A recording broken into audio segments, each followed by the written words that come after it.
Et bonjour. Vous avez vu, à la fin, on a pris le temps d'accueillir celui qui était déjà là.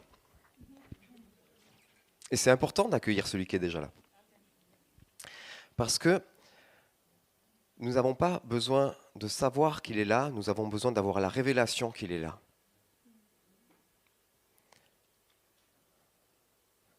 Et dans tout ce qui touche à Dieu, nous n'avons pas besoin de le savoir, nous avons besoin de le connaître et que ça soit révélé. Oui, la connaissance est utile, mais la révélation passe au-dessus. Je vais prendre un passage où Jésus parle, en Jean 13, verset 33. Souvent, on va directement au 34, mais pour un peu de contexte, je vais commencer au 33. Mes petits enfants, je suis pour peu de temps encore avec vous. Vous me chercherez, et comme j'ai dit aux Juifs, vous ne pouvez venir où je vais. Je vous le dis aussi maintenant. Je vous donne un commandement nouveau. Aimez-vous les uns les autres.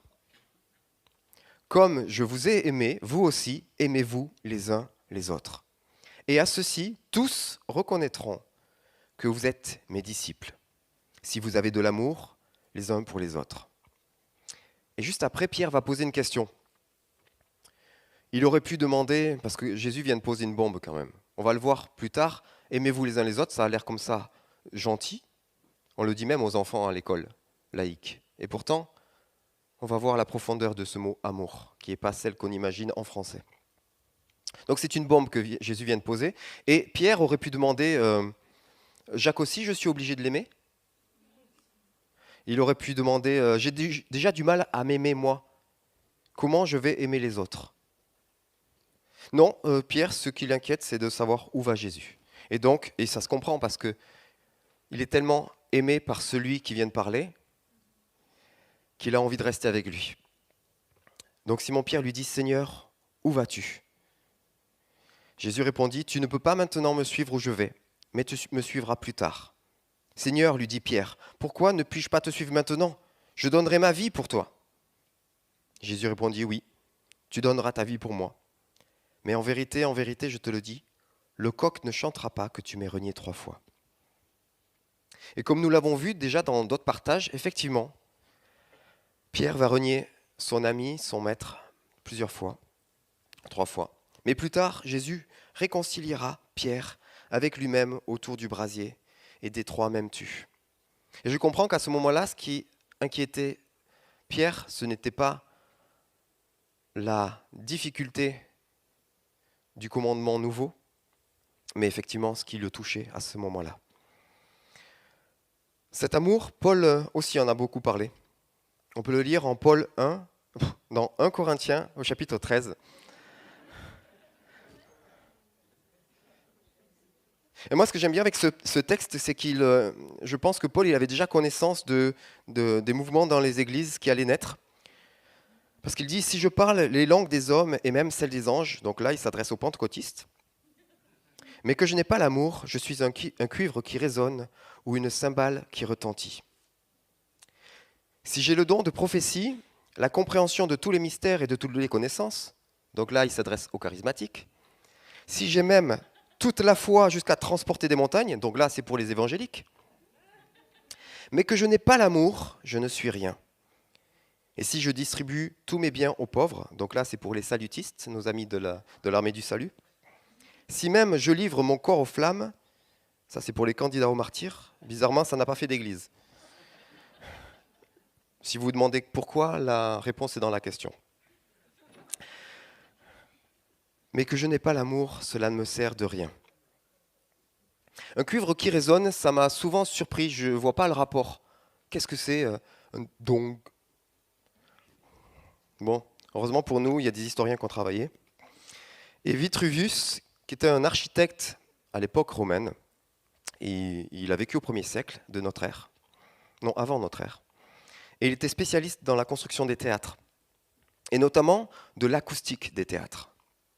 Et il recommandait d'utiliser la technique des Corinthiens, justement. La technique qui avait été développée à Corinthe, et qui consistait, en plus d'une construction particulière qui permettait de ne pas bloquer le son, l'usage de gros vases sonores en bronze qu'on disposait dans des caches au fond du théâtre et qui amplifiaient et renvoyaient le son, qui était spécialement conçu pour faire écho aux voix. Tout d'un coup, je comprends mieux le message. Aujourd'hui, si Paul écrivait à l'église de Toulouse, il pourrait lui dire, même si vous aviez les plus beaux chants de la terre, si vous n'avez pas l'amour, on dirait juste un haut-parleur. C'est exactement ça qu'il lui a dit. Vous pouvez regarder le haut-parleur, vous pouvez écouter les mots qui sortent du haut-parleur. Le haut-parleur peut vous dire « je vous aime » et pourtant vous ne vous sentez pas aimé. Enfin moi, je ne me sens pas aimé par un haut-parleur.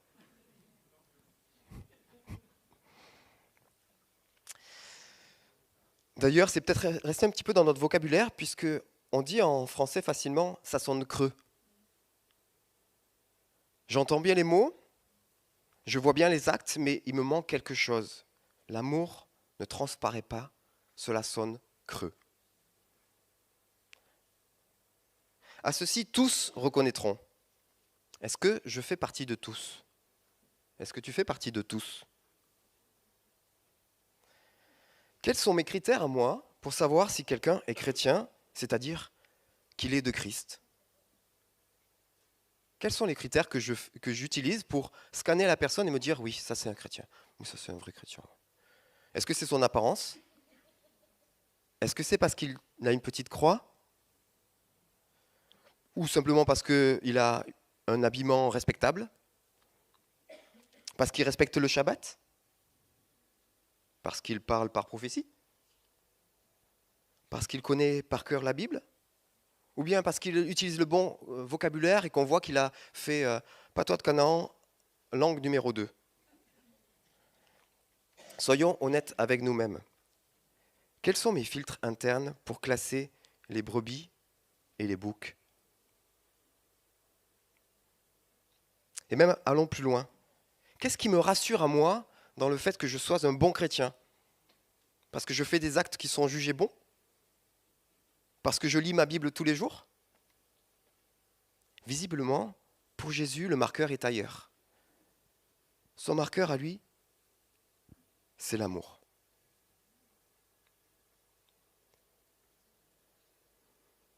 On l'a vu tout à l'heure, Pierre n'a pas été en capacité, et on le comprend bien, d'aimer son maître jusqu'au bout, jusqu'à assumer qu'il était son ami et son maître. Et par 3 fois, il a renié. Qu'est-ce qui a pu empêcher Pierre d'aimer pleinement? C'est tout simple. Je vais vous prendre toute une liste de choses qui nous empêchent, nous, d'aimer. Et vous verrez que les 3 ou 4 premières correspondent bien à ce qu'a vécu Pierre à ce moment. Le stress. Le stress nous empêche d'aimer. La pression extérieure. Dans cette cour, il n'y avait que des ennemis. Le stress, la peur étaient présentes. Donc la peur, un troisième. La pression extérieure, la pression de la foule. Les problèmes d'estime de soi. Pour ceux qui ont étudié un petit peu la vie de Pierre, ça se voit. Il y a des petits problèmes d'estime de soi. Il n'est pas tout seul. On en fait un petit peu tous partie.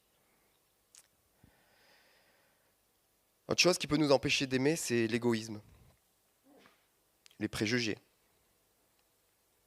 Parfois aussi les traumatismes passés. Et puis aussi la jalousie, l'envie, l'orgueil, l'entêtement.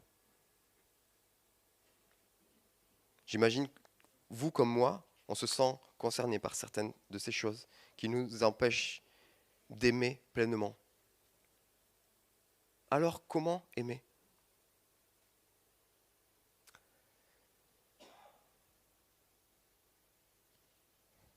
Jean, dans sa lettre, 1 Jean, verset 4, nous dit « Bien-aimés, aimons-nous les uns les autres. » Tiens, les lèvres répètent le maître. Est-ce que c'est juste parce que c'était le faillot, le préféré? Ou bien, justement, parce que c'était celui que Jésus aimait? Lui qui a compris, comme les autres aussi, mais avec une pointe particulière, qu'est-ce que c'était d'être aimé par Jésus?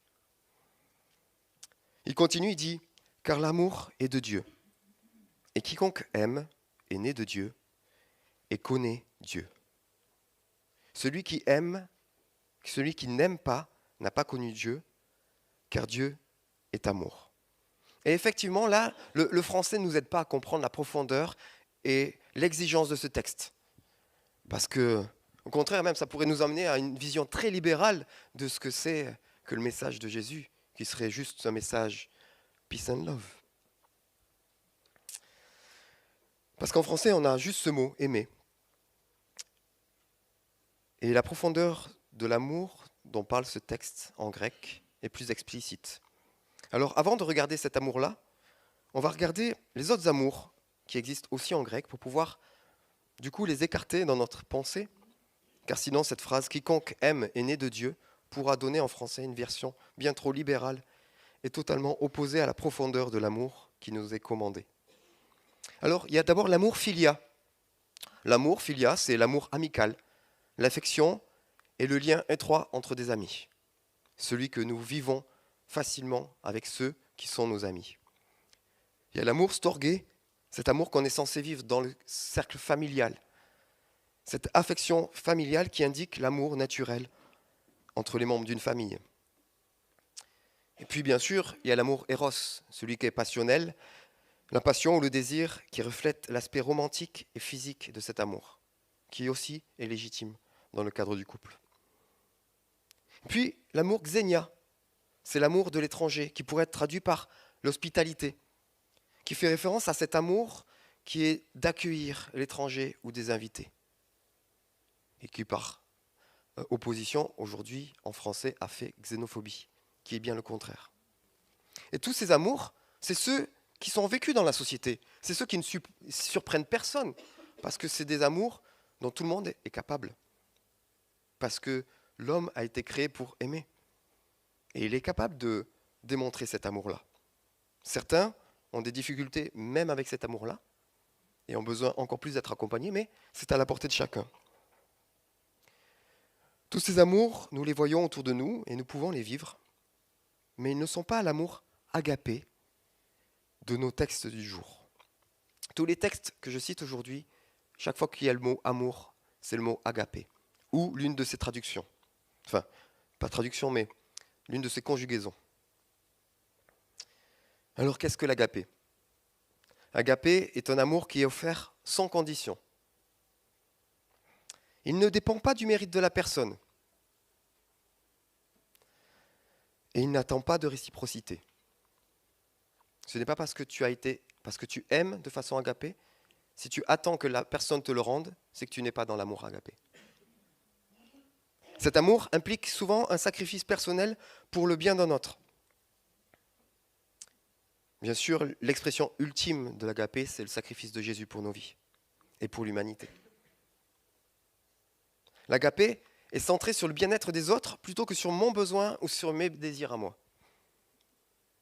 Il s'agit d'un amour qui cherche le meilleur pour l'autre personne, même parfois au détriment de ses propres intérêts. Agapé se manifeste par des actions concrètes plutôt que par des sentiments ou des paroles seules. Il se traduit par des actes de gentillesse, par des actes de compassion, par des actes de générosité. Cet amour est offert à tous, indépendamment de la relation ou de leur proximité avec la personne qui aime. Et il est souvent associé à l'amour que Dieu a pour toute l'humanité. L'agapé n'est pas un amour passager ou émotionnellement conditionnel. Il est stable, il dure dans le temps, même face aux difficultés et aux défis. Voilà. Tout simplement. Qui se sent à la hauteur ?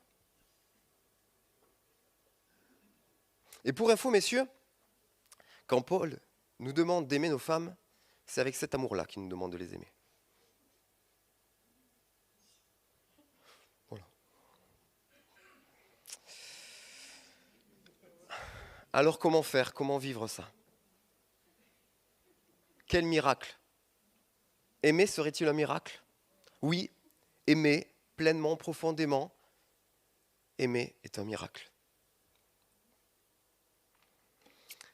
Je reprends 1 Jean 4, verset 7. Bien-aimés, agapetos, C'est c'est là la source. C'est là la source. Vous êtes bien-aimés. C'est ça qui va vous permettre de faire la suite. C'est ce qui est indispensable pour permettre d'aimer. C'est d'être conscient que nous sommes en premier bien-aimés. Bien-aimés, alors aimons-nous, agapao, les uns les autres. Aimons-nous car nous sommes bien-aimés. Car l'amour, agapé, est de Dieu. Et quiconque aime est né de Dieu et connaît Dieu. Et ne saurait aimer de cette façon s'il n'était pas connu et s'il n'avait pas connaissance de Dieu.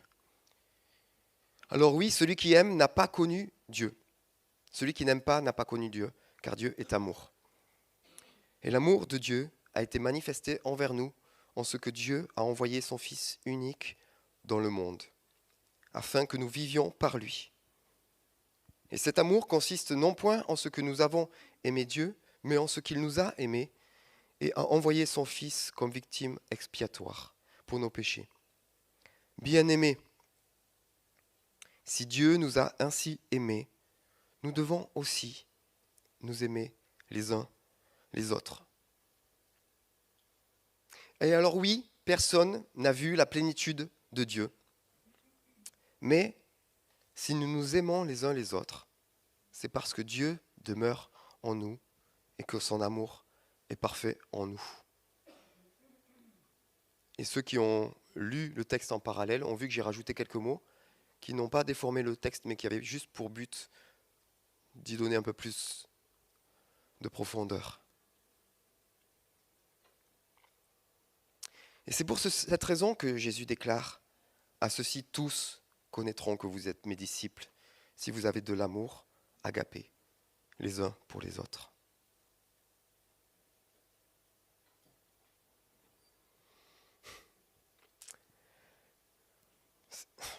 Personne n'aime réellement comme ça, sans appartenir à Christ lui-même. Et Christ aime ainsi car lui-même appartient pleinement à Dieu. Dans l'histoire de l'Église, il y a eu, et parfois il y a encore, des débats pour savoir quelle était la nature de Christ, la nature de Jésus. Est-ce qu'il était pleinement homme, pleinement Dieu ? Jean était pourtant clair dans son introduction, dans son évangile. La parole était Dieu, et la parole est devenue chair. Christ était pleinement homme et pleinement Dieu. Mais je ne crois pas que c'est la nature principale qui a permis à Jésus de réaliser son ministère. Parce que si Jésus a vaincu le péché, c'est pas parce qu'il était pleinement Dieu. Ça serait trop facile, ça pourrait pas être un exemple pour nous, ça serait inatteignable. Il était pleinement fils, mais en plus de ça, il avait conscience qu'il était pleinement fils. Il était pleinement homme, mais surtout, je crois que si Jésus a vaincu le péché, c'est qu'il était en totalité fils, pleinement fils. On a parlé de nos amis qui vont se baptiser dans quelques semaines. Bravo les amis. C'est une décision courageuse. J'aimerais parler de ce baptême à Matthieu 3, verset 16, où on voit, dès que Jésus eut été baptisé, il sortit de l'eau, et voici, les yeux s'ouvrirent, et il vit l'Esprit de Dieu descendre comme une colombe et venir sur lui. Il, c'est Jésus. Et voici, une voix fit entendre des cieux ces paroles, « Celui-ci est mon Fils bien-aimé, mon Fils agapatos, en qui j'ai mis toute mon affection. » C'est cette révélation d'être pleinement fils qui a permis à Jésus d'entrer pleinement dans son ministère. Oui, il était pleinement Dieu, oui, il était pleinement homme, mais il était avant tout pleinement fils. Nous-mêmes, si nous voulons vivre cet amour les uns pour les autres, nous avons besoin d'avoir cette révélation que nous sommes agapatos, que nous sommes bien-aimés, pleinement aimés, profondément aimés. Que nous sommes ceux ces fils et ces filles en qui Dieu a mis toute son affection. Est-ce que je suis pleinement conscient de cette révélation? Est-ce que je suis pleinement touché, sécurisé, encouragé par cette révélation? Ou est-ce que j'ai besoin encore plus de cette révélation dans ma vie pour pouvoir vivre pleinement ma vie de personne appartenant à Christ? Et si je reprends les points que j'ai vus au début, ce qui nous empêche d'aimer. Il n'y a pas de stress pour un fils dans les bras de son père. Regardez, est-ce qu'il a l'air stressé au premier rang? Non. Il n'y a pas de pression extérieure pour une fille dans les bras de son Père céleste. Il n'y a pas de peur pour un enfant avec son père. Il n'y a pas de problème d'estime de soi, pas de jalousie, pas d'envie, pas d'orgueil pour celui qui sait être pleinement aimé par son Père céleste.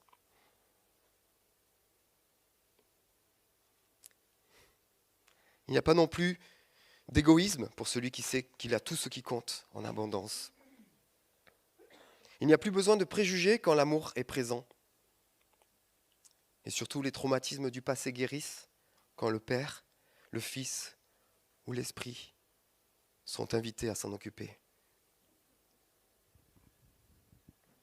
Il n'y a plus de jalousie, plus d'envie, plus d'orgueil quand l'amour a pris toute la place. Alors, sommes-nous pleinement arrivés? Non. Mais nous avançons de gloire en gloire, jour après jour. Et si nous vivons encore ces choses, c'est parce que nous avons besoin d'une révélation de cet amour du Père. Cette révélation qui va nous permettre de nous aimer et d'aimer pleinement, profondément. Marc 12, verset 31, « Aime ton prochain comme toi-même ». Comment est-ce que je peux aimer l'autre si je ne m'aime pas pleinement? Comment puis-je m'aimer si je n'ai pas la révélation du Père?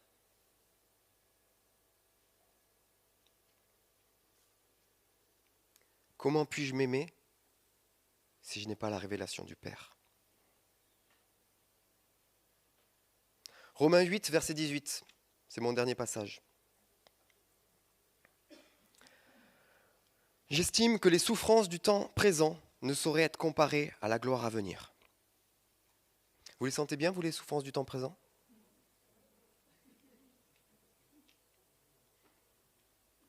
Vous les avez senties, les souffrances, quand j'ai parlé de stress, de pression extérieure, de peur, de problèmes d'estime de soi, de jalousie, d'envie, d'égoïsme, de préjugés, de traumatisme, de jalousie, d'envie, d'orgueil?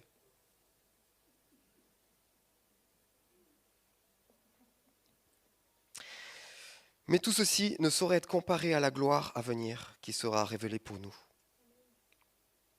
Aussi, la création attend-elle avec un ardent désir, un ferme espoir, une attente anxieuse, la révélation des fils de Dieu.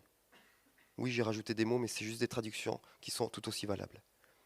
La création attend-elle avec un ardent désir, un ferme espoir, une attente anxieuse, la révélation non pas des chrétiens, mais des fils et des filles de Dieu. Est-ce que tu fais partie de cette création? Est-ce que tu connais ce monde autour de toi qui a besoin? Non pas que des bons chrétiens fassent des bonnes lois, mais que des fils et des filles incarnent dans la société, partout où ils sont, cet amour qu'ils ont reçu et qu'ils transmettent. Quel que soit l'endroit où tu sois, dans ton école, dans ton université, dans ton entreprise, dans ton association, dans ton chômage, dans ta maison, dans ton quartier, dans ton métro, dans ton bus. Vous saviez que le métro et le bus vous appartenaient?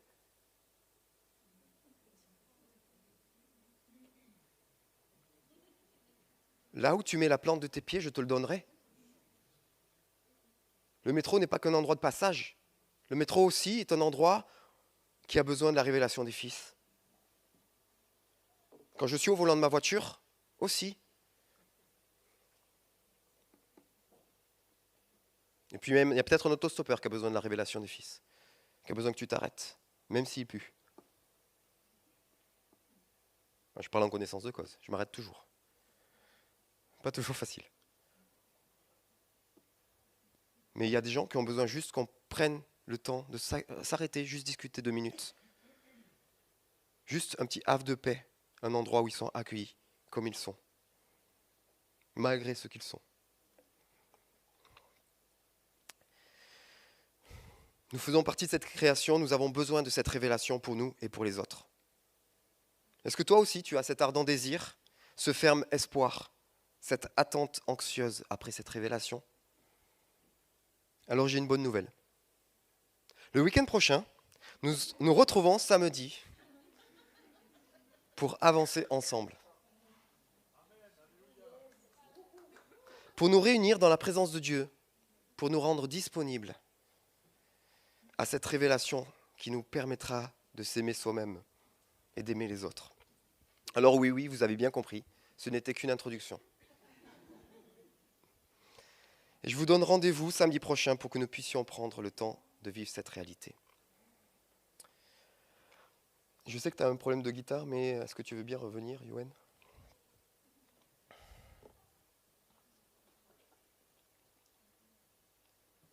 S'aimer soi-même, ça pique beaucoup à certains de nos oreilles religieuses. Si ça me pique, entendre s'aimer soi-même, et je vous le confesse, ça me pique. Quand j'ai vu le titre, j'ai fait non, c'est quoi ce titre? J'étais pas là le jour où ils l'ont choisi visiblement. Mais c'est pas grave. Mais justement, ça m'a permis de voir qu'est-ce que ça pique en moi. Est-ce que c'est mon côté religieux? Est-ce que c'est les côtés en moi qui sont encore orphelins?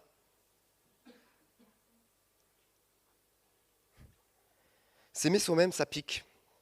Mais Jésus l'a déclaré, aime ton prochain comme toi-même. Ainsi, d'après cette règle et cette jurisprudence, tu ne peux aimer ton prochain qu'à la hauteur à laquelle tu t'aimes réellement. Tu ne peux aimer ton prochain qu'à la profondeur à laquelle tu t'aimes toi. Tu peux aimer ton prochain qu'à la largeur à laquelle tu t'aimes. Ce que nous souhaitons, ce n'est pas l'amour de l'ego. Celui-là, on n'a pas besoin de Dieu pour ça. On n'a pas besoin de week-end pour ça. Non, ce que nous souhaitons, c'est la révélation de l'amour du Créateur pour chacun de nous. Ce que nous souhaitons, ce n'est pas nous regarder le nombril. C'est ce qu'on aurait pu se dire en voyant cette affiche. Ah, c'est pour des gens qui ont besoin de se regarder le nombril. Non, nous avons besoin que jaillisse en nous la source qui est en lui. Ce que nous souhaitons, c'est être transformés par la révélation de sa vie. Et que son amour nous transforme et transforme le monde qui nous entoure. Ce que nous souhaitons, c'est être pleinement réconciliés, pleinement aimés, pleinement adoptés, pleinement fils et filles. Ce que nous souhaitons, c'est lui.